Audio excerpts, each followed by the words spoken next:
ಎಲ್ಲರಿಗೂ ವೀರು ಕನ್ನಡ ಯೂಟ್ಯೂಬ್ ಚಾನೆಲ್ಗೆ ಆತ್ಮೀಯವಾದ ಸ್ವಾಗತ. ನಾನು ನಿಮ್ಮ ವೀರು ಕನ್ನಡ ಸರ್. ಇನ್ನೂ ಕೂಡ ನನ್ನ ಚಾನೆಲ್ ಅನ್ನ ಸಬ್ಸ್ಕ್ರೈಬ್ ಮಾಡ್ಕೊಂಡಿಲ್ಲ ಅಂದ್ರೆ ಸಬ್ಸ್ಕ್ರೈಬ್ ಮಾಡ್ಕೊಳ್ಳಿ. ಹಾಗೆ ನಿಮ್ ಸ್ನೇಹಿತರಿಗೂ ಕೂಡ ತಿಳಿಸಿ. ನಮ್ಮ ಚಾನೆಲ್ ಅಲ್ಲಿ ಲೈಕ್ ಹಾಗೆ ಐಪ್ ಅನ್ನುವಂತ ಒಂದು ಸಿಂಬಲ್ ಬರುತ್ತೆ, ಐಪ್ ಮಾಡ್ಬೋದು. ಹಾಗೇನೆ ಸೂಪರ್ ಚಾಟ್ ಕೂಡ ನನ್ನ ಚಾನೆಲ್ ಅಲ್ಲಿ ಮಾಡ್ಬೋದು ಅಂತ ಹೇಳ್ತಾ, ಈಗ ನಾವು ನೇರವಾಗಿ ಜನ್ನಕವಿ ಬರೆದಿರ್ತಕ್ಕಂತಹ ಯಶೋಧರ ಚರಿತೆ ಕಾವ್ಯದ ಇಲ್ಲಿ 1ನೇ ಅಧ್ಯಾಯದಿಂದ ಆಯ್ಕೆ ಮಾಡಲಾಗಿರ್ತಕ್ಕಂತಹ ನಿರ್ಮಲ ಧರ್ಮದಿಂದ ಪಾಲಿಸು ದರೆಯಂ ಅನ್ನುವಂತಹ ಒಂದು ಈ ಕಾವ್ಯದ ಸಾಲುಗಳ ವಿಚಾರಗಳ ಬಗ್ಗೆ ಚರ್ಚೆಯನ್ನ ಮಾಡೋಣ. ಆಲ್ರೆಡಿ ಭಾಗ 1ರ ಬಗ್ಗೆ ನಾನು ಕೆಲವು ವಿಚಾರಗಳನ್ನ ಹೇಳಿದ್ದೀನಿ.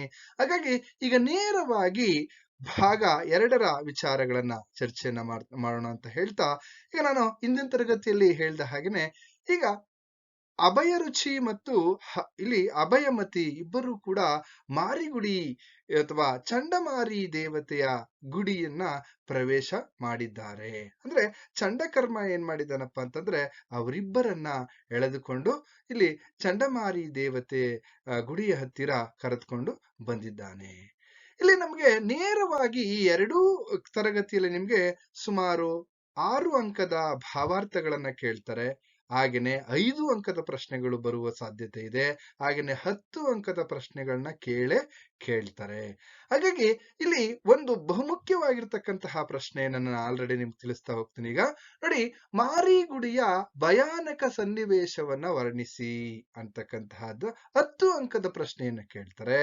ಹಾಗೇನೆ ಮಾರಿಗುಡಿಯ ವರ್ಣನೆ ಅನ್ನುವಂಥದ್ದನ್ನ 5 ಅಂಕದ ಪ್ರಶ್ನೆಗಳನ್ನ ಕೇಳ್ಬೋದು. ಯಾಕೆಂದ್ರೆ ವೆರಿ ವೆರಿ ಇಂಪಾರ್ಟೆಂಟ್ ಕೇಳ್ತಾರೆ. ಹಾಗಾದ್ರೆ ನೇರವಾಗಿ ಅದರ ಉತ್ತರಗಳನ್ನ ನೀಡ್ತಾ ಇಲ್ಲಿ ಚಂಡಮಾರಿ ದೇವತೆಯ ಗುಡಿ ಹೇಗಿತ್ತು, ಅಲ್ಲಿನ ವಾತಾವರಣ ಹೇಗಿತ್ತು ಅನ್ನೋದ್ರ ಬಗ್ಗೆ ನಾವು ಚರ್ಚೆನ ಮಾಡೋಣ. ನೋಡಿ, ಅಭಯಮತಿ ಮತ್ತೆ ಅಭಯರುಚಿ ಇಬ್ಬರು ಕೂಡ ಆ ಮಾರಿಗುಡಿಯನ್ನ ಪ್ರವೇಶಿಸಿದ್ದಾರೆ. ಏನಲ್ಲಿ ನೋಡ್ತಾರೆ, ಮಾರಿಗುಡಿಯ ಇಲ್ಲಿ ಆ ಮಾರಿಗುಡಿ ಯಮನ ಅಡಿಗೆಯ ಮನೆಯಂತಿತ್ತು ಅಂತಕ್ಕಂಥದ್ದು. ಯಮ ಅಡಿಗೆ ಮಾಡ್ತಾನಲ್ಲ, ಆ ಅಡಿಗೆಯ ಮನೆಯಂತೆ ಕಾಣ್ತಾ ಇತ್ತು ಅಂತಕ್ಕಂಥದ್ದನ್ನ ಇಲ್ಲಿ ಕವಿ ವರ್ಣನೆ ಮಾಡ್ತಾ ಇದ್ದಾರೆ. ಯಮನ ಅಡಿಗೆಯ ಮನೆಯಂತಿತ್ತು ಚಂಡಮಾರಿ ದೇವತೆಯ ಗುಡಿ. ಹಾಗೇನೆ ಅಂಗಾಲುಗಳು ಕತ್ತರಿಸಿ, ಅಂದ್ರೆ ಮನುಷ್ಯರ ಅಂಗಾಲುಗಳನ್ನ ಕತ್ತರಿಸಿ ಇಡ್ತಾ ಇರ್ತಕ್ಕಂತಹ ವೀರರು ಕೆಲವರು, ಇನ್ನು ಕೆಲವರು ಕಣ್ಣನ್ನ ಕಿತ್ತು ದೇವಿಗೆ ಏರಿಸ್ತಾ ಇರ್ತಕ್ಕಂತಹವರು, ಇನ್ನು ಕೆಲವರು ಮನುಷ್ಯನ ಕರುಳನ್ನ ಕಿತ್ತು ತೋರಣವನ್ನ ಕಟ್ತಾ ಇರ್ತಕ್ಕಂಥದ್ದು. ಆ ದೇವಸ್ಥಾನದ ಬಾಗಿಲಿಗೆ ನರನ ಅಥವಾ ಮನುಷ್ಯನ ಕರುಳನ್ನ ಕಿತ್ತು ತೋರಣವನ್ನ ಕಟ್ತಾ ಇರ್ತಕ್ಕಂತಹ ವ್ಯಕ್ತಿಗಳಿದ್ದಾರೆ. ಹಾಗೇನೆ ಕಾಲುಗಳನ್ನ ಉರಿಸಿ ರಕ್ತದಿಂದ ಅನ್ನವನ್ನ ಬೇಯಿಸುವಂತಹ ಕೆಲವು ವ್ಯಕ್ತಿಗಳು ಇದ್ದಾರೆ. ಅಂದ್ರೆ ಒಂದ್ ರೀತಿಯಲ್ಲಿ ಭಯಾನಕವಾದಂತಹ ಒಂದು ವಾತಾವರಣ ಚಂಡಮಾರಿ ದೇವತೆಯ ಆ ಒಂದು ಗುಡಿಯ ಅಲ್ಲಿ ಇರ್ತಕ್ಕಂಥದ್ದನ್ನ ನಾವು ಗಮನಿಸ್ತಾ ಹೋಗ್ಬೋದು. ಹಾಗೇನೆ ಕೆಲವರು ವೀರ ಪುರುಷರಿದ್ದಾರೆ.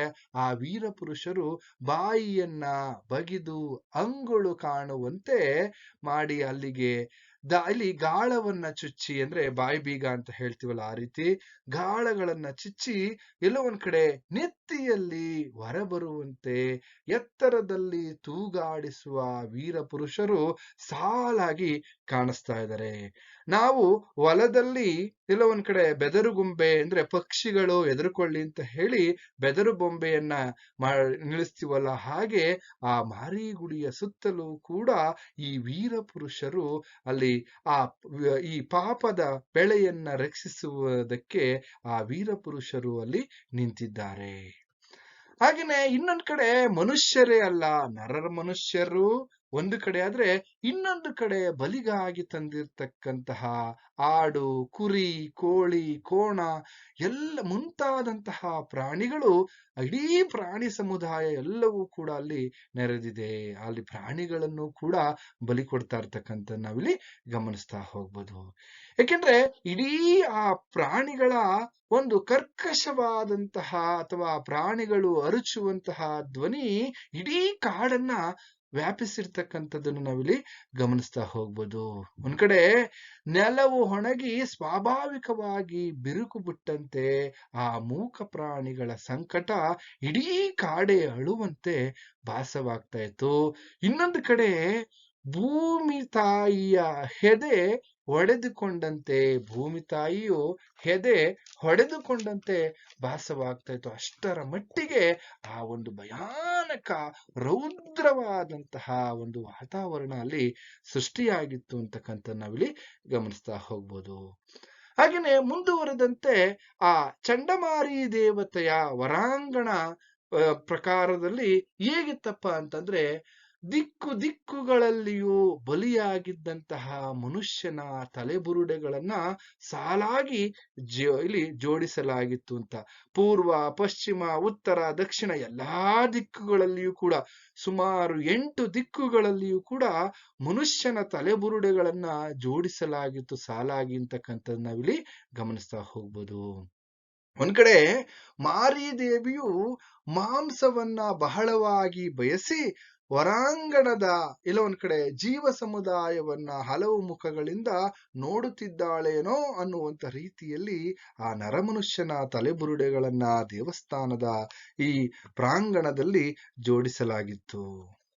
ಇನ್ನೊಂದ್ ಕಡೆ ಇನ್ನೂ ಭಯಂಕರವಾಗಿರುವಂತಹ ನೋಟದ ನಡುವೆ ನೋಡಿ, ಈ ಭಯಂಕರವಾಗಿರ್ತಕ್ಕಂತಹ ನೋಟದ ನಡುವೆ ಭೈರವನ, ಯಮನ, ಮಾರಿಯ ಇಲ್ಲಿ ಮುರಿಯುವಂತೆ ಇಲ್ಲಿ ಮಾರಿದತ್ತನು ನಿಂತಿದ್ದಾನೆ.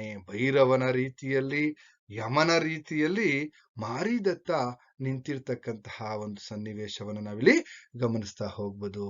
ಒಂದ್ ಕಡೆ ಲಲಿತಾಕಾರದ ಧೀರರಾದ ಆ ಇಬ್ಬರು ಮಕ್ಕಳು ಅಂದ್ರೆ ಅಭಯ ರುಚಿ ಮತ್ತು ಅಭಯಮತಿ, ಇವರಿಬ್ರು ಕೂಡ ಅಲ್ಲಿ ಮಾರಿದತ್ತನ ಸಮ್ಮುಖದಲ್ಲಿ ನಿಂತಿದ್ದಾರೆ. ಇಡೀ ವಾತಾವರಣವನ್ನು ನೋಡ್ತಾ ಇದ್ರೆ ಈ ಇಬ್ಬರು ಮಕ್ಕಳನ್ನ ನೋಡಿದಂತಹ ಮಾರಿದತ್ತನಿಗೆ ಎಲ್ಲೋ ಒಂದ್ ಕಡೆ ದಿಗ್ಭ್ರಾಂತಿ ಆಗುತ್ತೆ, ಅಥವಾ ಇವನ್ನ ನೋಡಿದಂತಹ ಮಾರಿದತ್ತ ದಿಗ್ಭ್ರಾಂತನಾಗ್ತಾನೆ. ಏನಪ್ಪಾ, ಇಷ್ಟೊಂದು ಭಯಾನಕವಾಗಿರ್ತಕ್ಕಂತಹ ಈ ಒಂದು ರೌದ್ರವಾದಂತಹ ಈ ವಾತಾವರಣ ಇದ್ರೂ ಕೂಡ ಈ ಮಕ್ಕಳು ಯಾವುದೇ ಕಾರಣಕ್ಕೂ ಕೂಡ ಹೆದರದೆ ನಿಂತಿದ್ದಾರಲ್ಲ ಅಂತ ಒಂದ್ ಕಡೆ ದಿಗ್ಭ್ರಾಂತಿ ಆಗುತ್ತೆ ಮಾರಿದತ್ತನಿಗೆ. ನೋಡಿ, ಇನ್ನೊಂದು ಪ್ರಶ್ನೆಯನ್ನ ನಿಮ್ಗೆ ಕೇಳ್ತಾರೆ, ಮಾರಿದತ್ತನ ಮನಸ್ಸಿನಲ್ಲಿ ದಯೆ, ಕರುಣೆ ನೆಲೆಗೊಳ್ಳಲು ಕಾರಣವೇನು, ಅಥವಾ ಕಾರಣವಾದಂತಹ ಸನ್ನಿವೇಶವನ್ನ ವಿವರಿಸಿ, ಅಥವಾ ಮಾರಿದತ್ತನ ಮನಪರಿವರ್ತನೆ ಅಂತ ಪ್ರಶ್ನೆಯನ್ನ ನಿಮಗೆ ಕೇಳ್ಬೋದು. ಹೇಗೆ ಮಾರಿದತ್ತ ತನ್ನ ಮನಪರಿವರ್ತನೆಯನ್ನ ಮಾಡ್ಕೊಳ್ತಾನೆ ಅಂತಕ್ಕಂಥದ್ದು ನಾವಿಲ್ಲಿ ಗಮನಿಸ್ತಾ ಹೋಗ್ಬೋದು. ನೋಡಿ, ಒಂದ್ ಕಡೆ ಮಾರಿದತ್ತನ ಪಕ್ಕದಲ್ಲಿರುವಂತವರೆಲ್ಲರೂ ಕೂಡ ನಮ್ಮ ಪ್ರಭುಗಳಿಗೆ ಆಶೀರ್ವಾದವನ್ನ ಮಾಡಿ ಹರಸಿರಿ ಹರಸಿರಿ ನಮ್ಮ ರಾಜೇಂದ್ರನನ್ನ ಅಂತ ಹೇಳ್ತಾ ಇದ್ರು ಅಕ್ಕಪಕ್ಕದವರು. ಆಗ ಒಂದ್ ಕಡೆ ಮಂದರಗಿರಿಯಂತೆ ಧೀರನಾದ ಅಭಯ ರುಚಿಯು, ನೋಡಿ, ಮಂದರಗಿರಿಯಂತೆ ಧೀರನಾಗಿರ್ತಕ್ಕಂತಹ ಅಭಯ ರುಚಿಯು ಮಾರಿದತ್ತನಿಗೆ ಹೇಳ್ತಾನೆ. ನೋಡಿ, ಈ ಶೀರ್ಷಿಕೆ ಇದೆಯಲ್ಲ ಅದನ್ನ ಹೇಳ್ತಾನೆ, ರಾಜಶ್ರೇಷ್ಠನೇ, ನಿರ್ಮಲ ಧರ್ಮದಿಂದ ಧರೆಯನ್ನ ಪಾಲಿಸು, ನಿರ್ಮಲ ಧರ್ಮದಿಂದ ನೀನು ಧರೆಯನ್ನ ಪಾಲಿಸು ಎಂದು ಹೇಳುತ್ತಾ ಅಭಯ ರುಚಿಯು ಮಾರಿದತ್ತನಿಗೆ ಆಶೀರ್ವಚನವನ್ನ ನೀಡ್ತಾನೆ. ಹಾಗೇನೆ ಈ ಆಶೀರ್ವಚನವನ್ನ ಕೇಳುತ್ತಾ ಇಲ್ಲಿ ಕೇಳುದ್ದೇ ತಡ ಮಾರಿದತ್ತನಿಗೆ ಆಶ್ಚರ್ಯ ಆಗೋಗುತ್ತೆ. ಏನಪ್ಪಾ, ಯಾಕೆಂದ್ರೆ ಇಲ್ಲಿ ಯಾರೇ ಬಂದ್ರು ಕೂಡ ಈ ವಾತಾವರಣವನ್ನ ನೋಡಿ ಹೆದರ್ತಾ ಇದ್ರು, ನಡುಗ್ತಾ ಇದ್ರು. ಎಲ್ಲೋ ಒಂದ್ ಕಡೆ ಜೀವ ಹೋದಂತೆ ಅವರು ಇಲ್ಲಿ ಆ ರೀತಿ ವರ್ತಿಸ್ತಾ ಇದ್ರು. ಆದ್ರೆ ಇಲ್ಲಿ ಬಂದಿರತಕ್ಕಂತಹ ಈ ಎರಡೂ ಜೋಡಿಗಳು ಎದರದೇ ಇರುವುದನ್ನ ನೋಡಿ ಎಲ್ಲೋ ಒಂದ್ ಕಡೆ ಮಾರಿದತ್ತನಿಗೆ ಆಶ್ಚರ್ಯ ಆಗೋಗುತ್ತೆ. ಹಾಗೇನೆ ಮಾರಿದತ್ತನು ಅಭಯ ರುಚಿ ಮತ್ತೆ ಅಭಯಮತಿಯನ್ನ ಅವರ ಧೈರ್ಯವನ್ನ ಮೆಚ್ಕೊಳ್ತಾನೆ. ಒಂದ್ ಕಡೆ ಇರಿದ ಖಡ್ಗಕ್ಕೂ, ನೋಡಿ, ಅವನು ಮನುಷ್ಯನನ್ನ ಕೊಂದಿದ್ದಾನೆ, ಆ ಇರಿದಿರ್ತಕ್ಕಂತಹ ರಕ್ತಸಿಕ್ತವಾಗಿರ್ತಕ್ಕಂತಹ ಖಡ್ಗ ಅವನ ಕೈಯಲ್ಲಿದೆ, ಮಾರಿದತ್ತನ ಕೈಯಲ್ಲಿ.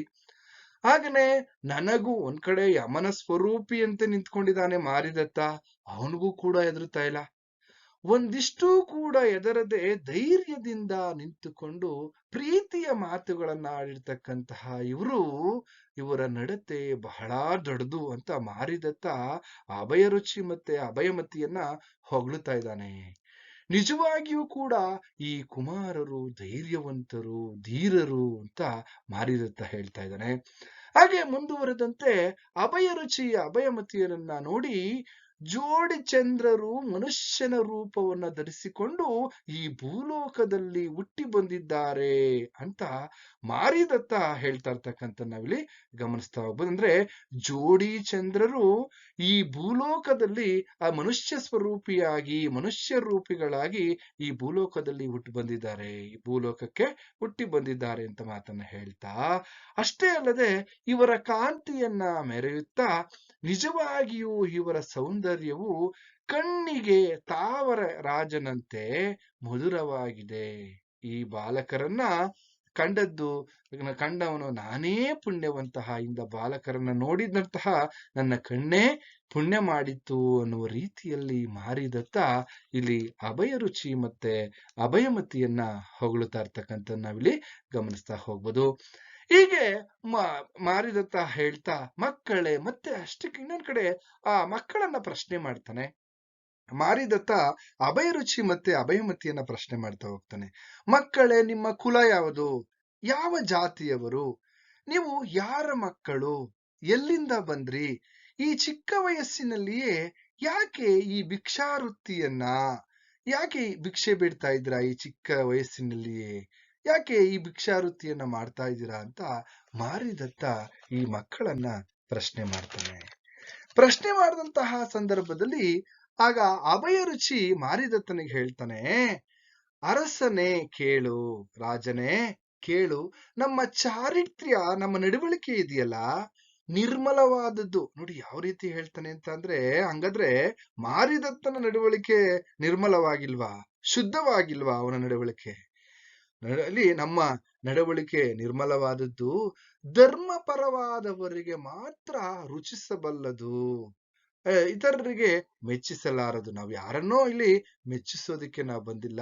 ನಿನ್ನ ಮಟ್ಟಿಗೆ ಹೇಳುವುದಾದರೆ ಅಧರ್ಮದ ದಾರಿಯು ನಮ್ಮೆರ್ದೆಗಿಂತ ದೂರ, ಅಧರ್ಮದ ಹಾದಿ ನಮಗೆ ತುಂಬಾ ದೂರಪ್ಪ. ನಿನ್ನ ರೀತಿಯಲ್ಲಿ ಅಧರ್ಮದಿಂದ ನಾವು ಯಾವುದೇ ಕೆಲಸಗಳನ್ನ ಮಾಡ್ತಾ ಇಲ್ಲ. ನೀನ್ ಮಾಡ್ತಾ ಇರ್ತಕ್ಕಂಥದ್ದು ಎಲ್ಲವೂ ಕೂಡ ಅಧರ್ಮದ ದಾರಿಯ. ಅದಕ್ಕೆ ಅಲ್ಲಿ ಹೇಳ್ತಾನೆ ನಿರ್ಮಲ, ಎಲ್ಲ ಒಂದ್ ಕಡೆ ಈ ನಿರ್ಮಲ ದಯದಿಂದ ಪಾಲಿಸು ದೊರೆಯನ್ನ ಶುದ್ಧವಾಗಿ ನೀನು ಪಾಲನೆ ಮಾಡಪ್ಪ, ರಾಜ ನೀನು ಆಳ್ವಿಕೆಯನ್ನ ಮಾಡು ಅಂತ ಹೇಳುವಂತ ಮಾತಲ್ಲಿ. ಆದ್ರೆ ನಾವು ನಿಜವಾಗ್ಲೂ ನಮ್ಮ ಚಾರಿತ್ರ್ಯ ತುಂಬಾ ಚೆನ್ನಾಗಿದೆ. ಅಭಯರುಚಿ ಮುಂದುವರಿಸ್ತಾ ಮಾರಿದತ್ತನ ಹೇಳ್ತಾನೆ, ಮಹಾರಾಜ ಗುಣವಂತರ ಗುಣ ರತ್ನ ಆಭರಣಗಳು ಕೆಟ್ಟ ಹೃದಯವುಳ್ಳವರಿಗೆ ಸೊಗಸಾಗಿ ಕಾಣಲಾರದು. ನೋಡು ಮಹಾರಾಜ, ಒಳ್ಳೆ ಗುಣಗಳಾಗಿರ್ಬೋದು ಅಥವಾ ರತ್ನ ಆಭರಣಗಳಾಗಿರ್ಬೋದು, ಇವು ಇಲ್ಲಿ ಕೆಟ್ಟ ಹೃದಯವುಳ್ಳವರಿಗೆ ಸೊಗಸಾಗಿ ಕಾಣುವುದಿಲ್ಲ. ಹಾಗೆ ಕನ್ನಡಿಗೆ ಜಿಡ್ಡು ತಾಗಿದರೆ ಅದರಲ್ಲಿ ಪ್ರತಿಬಿಂಬವು ಉಜ್ವಲವಾಗಿ ಕಾಣುವುದೇ ಅಂತಹ ಮನಸ್ಥಿತಿಯಪ್ಪ ನಿಂದು ಅಂತ ಮಾರಿದತ್ತನಿಗೆ ನೇರವಾಗಿಯೇ ಇಲ್ಲಿ ಅಭಯರುಚಿ ಪ್ರಶ್ನೆ ಮಾಡ್ತಾ ಇದ್ದಾನೆ, ಅಂದ್ರೆ ಹೇಳ್ತಾ ಇರ್ತಕ್ಕಂಥದ್ದು. ಇದೆಲ್ಲದರ ಮಾತನ್ನ ಕೇಳಿ ಮಾರಿದತ್ತನಿಗೆ ತಾನ್ ಮಾಡ್ತಾ ಇರ್ತಕ್ಕಂತಹ ತಪ್ಪಿನ ಅರಿವಾಗುತ್ತೆ, ತನ್ನ ಮನಪರಿವರ್ತನೆ ಆಗುತ್ತೆ ಮಾರಿದತ್ತನಿಗೆ. ಅಭಯರುಚಿ ಮಾತನ್ನ ಕೇಳಿದಂತಹ ಮಾರಿದತ್ತನು ಕರಕಮಲವು ಮುಚ್ಚಿಕೊಂಡು, ಅವನು ಅಭಯರುಚಿ ಕುಮಾರನು ಮಾತನಾಡುತ್ತಿದ್ದಾಗ ಅವನ ಹಲ್ಲಿನ ಕಾಂತಿ ಹಬ್ಬಿ ಚಂದ್ರೋದಯವಾಗುವಂತಾಯಿತು. ಅಂದ್ರೆ ಅವನು ಮಾತಾಡ್ತಾ ಇರ್ತಕ್ಕಂಥ ಒಂದೊಂದು ಮಾತು ಇಲ್ಲೂ ಒಂದ್ ಕಡೆ ತನಗೇ ಹೇಳ್ತಾ ಇದೆ ಅನ್ನೋ ರೀತಿಯಲ್ಲಿ ಭಾಸವಾಗ್ತಾ ಇತ್ತು ಮಾರಿದತ್ತನಿಗೆ. ಆಗ ಪಾಪದ ಕತ್ತಲೆಯ ಮೊತ್ತವೆಲ್ಲ, ಅವನು ಮಾಡ್ತಾ ಇರ್ತಕ್ಕಂತಹ ಪಾಪದ ಕತ್ತಲೆಯಿಂದ ಹೊರಗೆ ಬರ್ತಾ ಇದ್ದಾನೆ ಮಾರಿದತ್ತ. ಎತ್ತಲೋ ಮಾಯವಾಯಿತು, ತಾವರೆ ಮುಚ್ಚಿಕೊಳ್ಳುವಾಗ ಭ್ರಮರಗಳು ಎದ್ದು ಹೋಗುವಂತೆ. ನೋಡಿ, ತಾವರೆಯ ಹೂವು ಮುಚ್ಚಿಕೊಳ್ಳುವಾಗ ಭ್ರಮರ ಅಂದ್ರೆ ದುಂಬಿಗಳು ಎದ್ದು ಹೋಗುವಂತೆ ಮಾರಿದತ್ತನ ಪಾಪಗಳು ತೊಲಗಿ ಹೋದವು. ಅಂದ್ರೆ ಮಾರಿದತ್ತನಿಗೆ ತಾನ್ ಮಾಡ್ತಾ ಇರ್ತಕ್ಕಂತಹ ಪಾಪ ಕಾರ್ಯ ಅವನಿಗೆ ಎಲ್ಲೋ ಒಂದ್ ಕಡೆ ಈಗ ನೆನಪಾಗ್ತಾ ಇದೆ. ಅವನಿಗೆ ಎಲ್ಲೋ ಒಂದ್ ಕಡೆ ಮನಪರಿವರ್ತನೆ ಆಗ್ತಾ ಇದೆ. ತಾನ್ ಮಾಡ್ತಾ ಇರ್ತಕ್ಕಂಥದಕ್ಕೆ ನಾನು ಪ್ರಾಯಶ್ಚಿತ್ತವನ್ನ ಪಡ್ಕೋಬೇಕು ಅಂತ ಅನಿಸ್ತಾ ಇದೆ ಮಾರಿದತ್ತನಿಗೆ. ಯಾಕೆಂದ್ರೆ ಅಭಯ ರುಚಿಯ ಒಂದೊಂದು ಮಾತು ಕೂಡ ಅವನ ಮನಸ್ಸನ್ನ, ಇಲ್ಲಿ ಮಾರಿದತ್ತನ ಮನಸ್ಸನ್ನ ಪರಿವರ್ತನೆ ಮಾಡ್ತಾ ಇತ್ತು. ಹಾಗೇನೆ ಅಭಯ ರುಚಿ ತಮ್ಮ ಜನ್ಮಾಂತರದ ಕಥೆಯನ್ನ ಹೇಳ್ತಾನೆ. ನಾವ್ ಹೇಗೆಲ್ಲ ಈಗ ಇಲ್ಲಿ ಯಾವುದೋ ನಾವು ಮನುಷ್ಯ ಜನ್ಮ, ಹಾಗೆ ಅನೇಕ ಪ್ರಾಣಿ ಜನ್ಮವನ್ನ ಇತ್ತು, ಈಗ ಏನೆಲ್ಲ ಕಷ್ಟವನ್ನ ಪಟ್ಟು ಅಂತಕ್ಕಂಥ ತನ್ನ ಜನ್ಮಾಂತರದ ಕಥೆಯನ್ನ ಹೇಳ್ತಾ ಹೋಗ್ತಾನೆ. ಇದರಿಂದ ಮಾರಿದತ್ತ ಸಂಪೂರ್ಣವಾಗಿ ತನ್ನ ಮನಪರಿವರ್ತನೆಯನ್ನ ಮಾಡ್ಕೊಳ್ತಾನೆ. ಅವತ್ತಿನಿಂದ ಅವನು ಹಿಂಸೆಯಿಂದ ಸಂಪೂರ್ಣವಾಗಿ ದೂರ ಉಳಿಯುವಂತಹ ಒಂದು ಕೆಲಸವನ್ನ ಮಾಡ್ತಾನೆ ಮಾರಿದತ್ತ.